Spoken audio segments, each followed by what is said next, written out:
15 বছরে র্যাব যা কাজ করছিল সেই তুলনায় এখন কমপ্লেন থাকতে পারে কিছু, কিন্তু ডেফিনেটলি অনেক ইমপ্রুভমেন্ট হয়েছে। একদিনও সব শেষ হয়ে যায় না, এটাও আমরা জানি।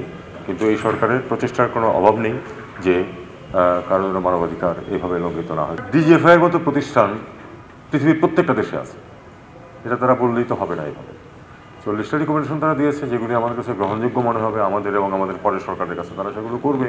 সবই যে করা যাবে এমন কোনো কথা নেই। ভারতকে রাজি হতে হবে অথবা চাইতে হবে তাকে ফেরত পাঠানো।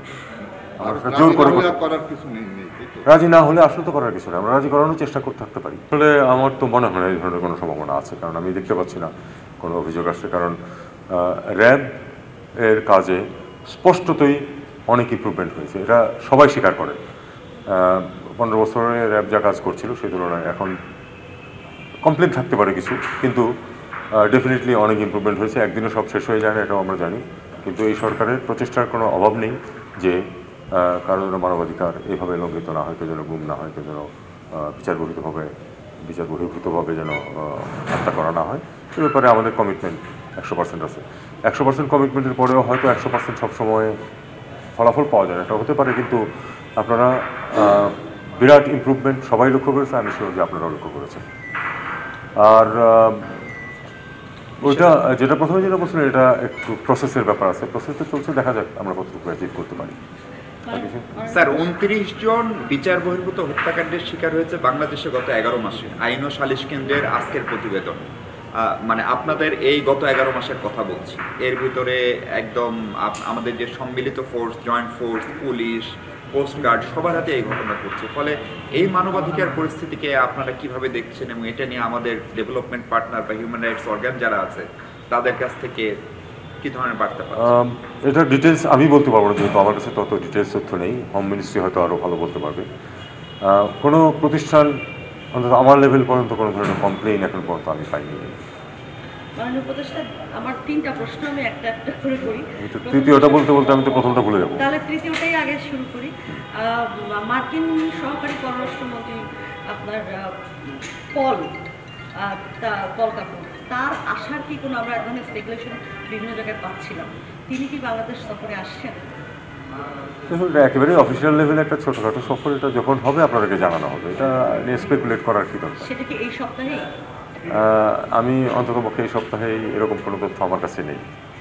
এই সপ্তাহ তো আজকে শেষ প্রায়, তারপরে আগামী সপ্তাহে। হ্যাঁ, নেক্সট 2 নম্বর প্রশ্ন।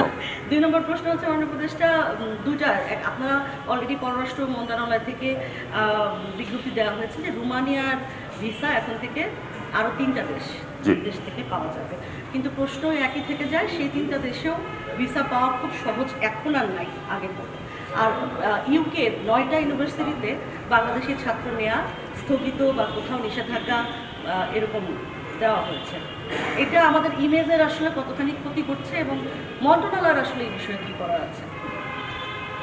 আমি এটা দিয়ে উল্টো দিক থেকে বলবো যে এই জিনিসটা আমাদের ইমেজের ক্ষতি করছে না, ইমেজের ক্ষতি হয়েছে বলেই এই ঘটনাটা ঘটছে। কেন ক্ষতি হয়েছে? কারণ আমি আপনাদেরকে আরও 2-4 বার বলেছি যে পৃথিবীতে আমার জানার মধ্যে আর কোনো দেশ নেই যেখানে এই পরিমাণ ফেক ডকুমেন্টস তৈরি হয়, এবং সবচেয়ে দুঃখজনক যেটা, এমনকি যেখানে সঠিক ডকুমেন্ট দেওয়া সম্ভব সেখানেও দেখা যায় যে ফেক ডকুমেন্ট দিয়ে হাজির, কারণ কষ্ট করতে রাজি থাকে। একটা ব্যাংক স্টেটমেন্ট যে ব্যাংকে গিয়ে নেবে, তার পরিবর্তে ওই এজেন্টের উপর ছেড়ে দেওয়া হয়, সে একটা ফেক স্টেটমেন্ট দিয়ে দেয় এবং তারপরে ভিসা নিয়ে সমস্যা হয়। আজকেও আমার একজনের সাথে কথা হয়েছে এবং একই বক্তব্য যে কী করবো বলো, তোমাদের এখানে এত ফেক ডকুমেন্টস।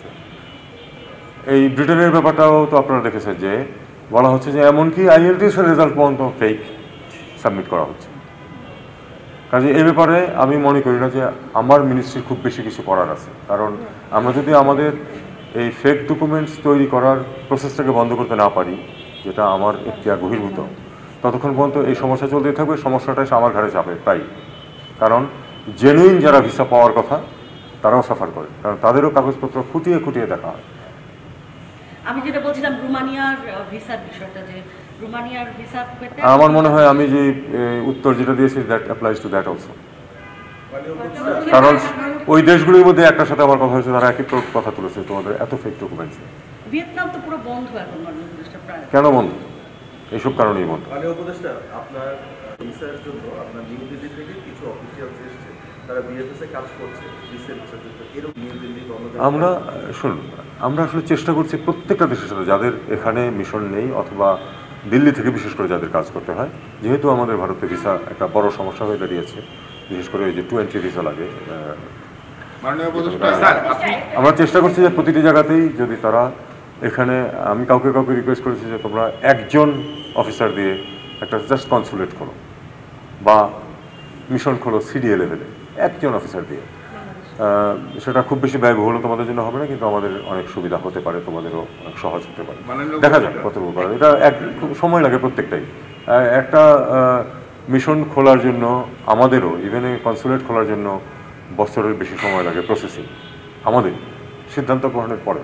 মাননীয় উপদেষ্টা, আমি একটা প্রশ্ন করতে চাচ্ছিলাম, সেটা হচ্ছে যে দিন 3 আগে আপনি নিশ্চয়ই জানেন যে ভারতের পররাষ্ট্রমন্ত্রী একটি সাক্ষাৎকারে বলেছেন যে প্রাক্তন প্রধানমন্ত্রী যিনি এখন উনি সিদ্ধান্ত নেবেন যে উনি কতদিন উনি থাকবেন। সিদ্ধান্ত নেবেন এবং উনি যদি চান তার ইচ্ছার উপরে নির্ভর করছে ওনার থাকা না থাকা, মানে ভারত সরকার এ ব্যাপারে কিছু করবে।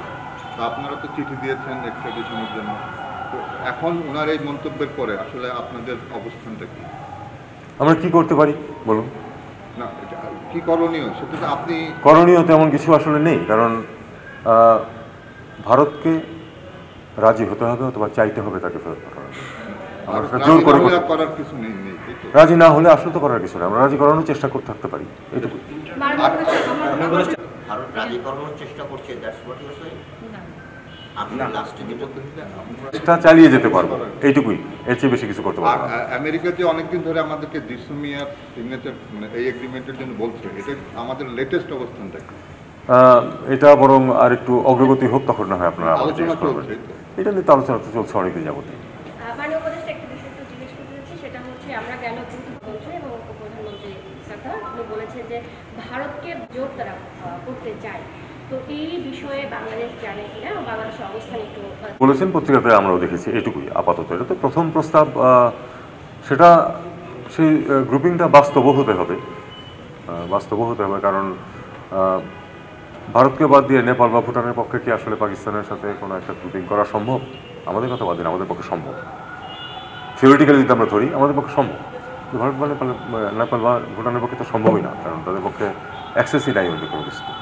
কাজেই এটা উনি একটা কথা বলেছেন, এটা কোনো এক কালে হয়তো কোনো একদিন হয়তো এটা নিয়ে অগ্রগতি হতেও পারে, বাট এই মুহূর্তে আমি এর চেয়ে বেশি কিছু বলার মতো অবস্থানে নেই, কারণ এটা আমরা যা শুনেছি এই পর্যন্তই।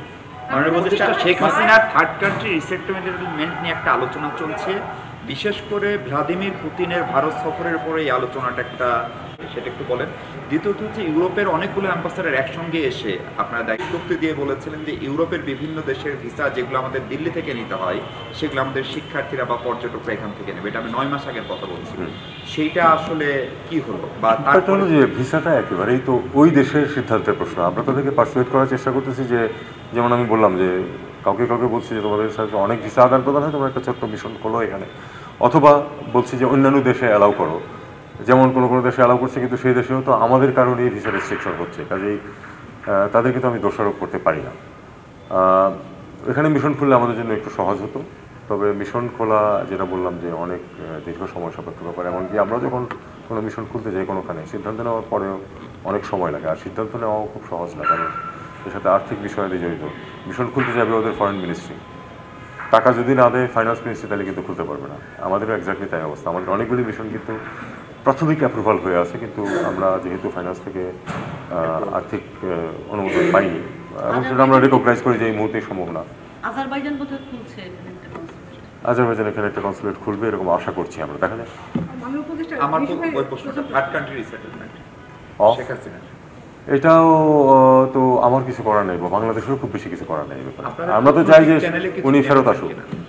না, আমি ওরকম কিছু জানি, তবে শুনেছি আপনারা যেরকম শুনেছেন এরকম। মাননীয় উপদেষ্টা, আমার একটা ছোট্ট প্রশ্ন, সেটা হচ্ছে যে প্রতি বছরই যান এরকম, প্রতি বছর যান, এর সাথে পররাষ্ট্র মন্ত্রণালয়ের ইনভলভমেন্ট কেমন, নাকি এটা অঞ্চলে তেমন কোনো ইনভলভমেন্ট নেই এরকম। মাননীয় উপদেষ্টা, আমি আবার আজকে মানবাধিকার দিবস জাতিসংঘে, সেখানে ফেরত যেতে চাই। জাতিসংঘের মানবাধিকার পর্যালোচনা করতে এসে গত বছর তারা কতগুলো সুপারিশ দিয়েছিল, 40টা সুপারিশ, সেখানে র্যাব এবং বিজিএফ এর বিরক্ত করার কথা বলা হচ্ছিল। বাংলাদেশের অন্তর্বর্তী সরকার সেই সুপারিশ সম্পর্কে কতটা আমলে নিচ্ছে বা নিবে কিনা? দেখুন কারণ আপনি বলছেন যে দেখুন র্যাবের বর্তমান কার্যক্রম- ডিজিএফআই এর মতো প্রতিষ্ঠান পৃথিবীর প্রত্যেকটা দেশে আছে, এটা তারা বললেই তো হবে না। এইভাবে 40টা রিকমেন্ডেশন তারা দিয়েছে, যেগুলি আমার কাছে গ্রহণযোগ্য মনে হবে আমাদের এবং আমাদের পরের সরকারের কাছে, তারা সেগুলো করবে। সবই যে করা যাবে এমন কোনো কথা নেই। Thank you. না, র্যাব তাহলে থাকবে। না, র্যাবের তো কথা কি, র্যাব আমি তো বললাম যে আপনি র্যাবের কার্যকলাপে বিপুল পরিবর্তন হয়েছে। র্যাবের তো প্রাথমিকভাবে অত্যন্ত ফলপ্রসূ একটি প্রতিষ্ঠান ছিল, সেটাকে অনেক প্রতিষ্ঠানের মতোই গত 15 বছর সেগুলোকে ধ্বংস করা হয়েছে। যে কাজগুলো র্যাবকে দিয়ে করানো হয়েছে এটা তো র্যাবের কাজ না, কিন্তু করানো হয়েছে। এখন আমরা চাই যে তারা যদি সংশোধিত পর্যায়ে কাজ করতে থাকে যেটা দেশের স্বার্থে, তাহলে তো আমার প্রতিষ্ঠান নষ্ট করার কোনো প্রয়োজন নেই। আরেকটা আছে সীমান্ত হত্যা। আমরা গত 11 মাসে 30 জন নিহত হয়েছে বিএসএফ এর গুলিতে। এটার ব্যাপারে আমার অবস্থান আপনারা খুব ভালো করেই জানেন। আমার এই ব্যাপারে নতুন করে কিছু বলার নেই আসলে। Thank you.